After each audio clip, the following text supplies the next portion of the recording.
So let's go thick and fast into the action. We're switching from kayaks to canoes. It's the C1 500, and again, like the C1 1000, there's been no heat, so it's straight through. Yeah, direct final in these events, which is must be difficult actually to not have to go through the rounds, because most athletes like the heats and the semis to sort of warm up, but it's been a bit of that situation for the men's canoe athletes at these World Cups, with either top three direct from heats or direct final in this case. But well, Nikolai Kratchin in your picture, his brother Sergei was in action last week, keeping it in the family. So in Chen, he made the final in Duisburg.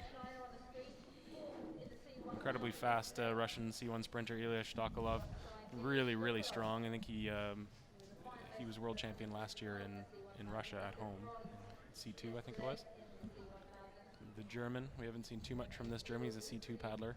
Well, last week I think they were a little bit down because they were beaten to the C2 1000 for the Baku places. Mm-hmm. You talk about this chap all day. Yeah, Mark Oldershaw, my buddy. Been paddling with this guy since the mid-90s.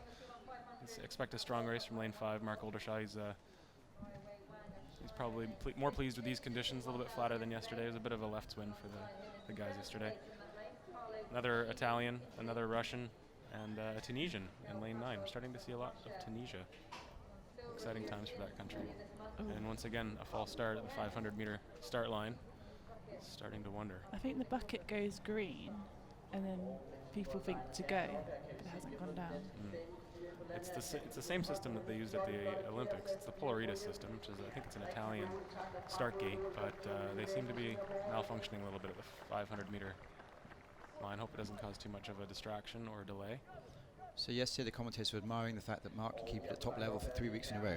Yeah, and he's raced 4 times in 5 weeks. So we had our trials race in very early May. So this is a lot of racing for Mark. But Mark's a competitor and he loves racing. The German in lane 4 is definitely pulling it out there, offering a really fast start in this 500. There's definitely 2 schools of thought in the 500: blast out and hang on, or hold back and blast the last 200 meters. We'll see which one prevails today.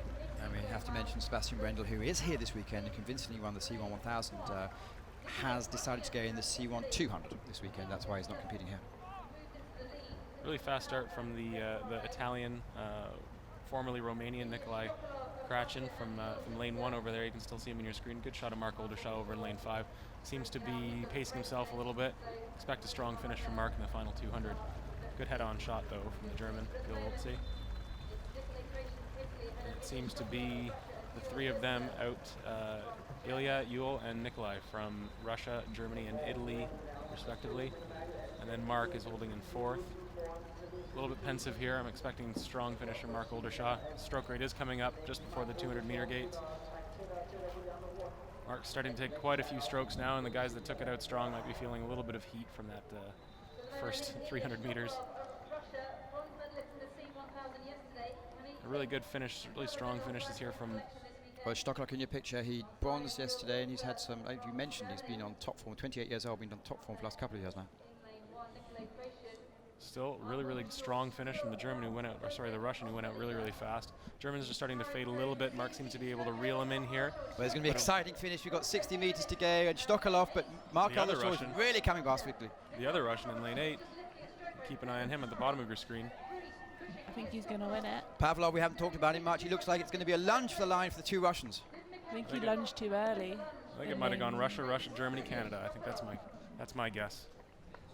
But we didn't talk about Mikhail Pavlov at all during that race, and he surprised us in the last 200 meters, but he seems to be the winner. Congrats to Mikhail, and apologies for not focusing on him more throughout the race.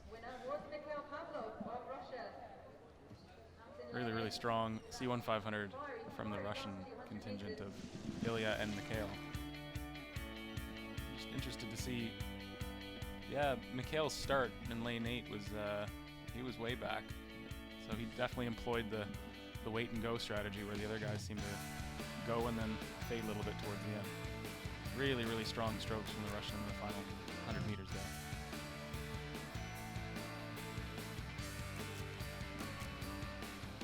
It'll just come down to the boat shoot here between the 2 Russians. And it looks like lane 8 prevailed, and then, it's desperately close by a couple of centimeters, it looked like. Mark Oldershaw missed out. Yeah, it looks like Mark was 4th, just behind Yul, who, like you said, might have a little bit of a chip on his shoulder from last week for not being able to qualify for that C2. Really, really close in the C2 1000 between the two German crews.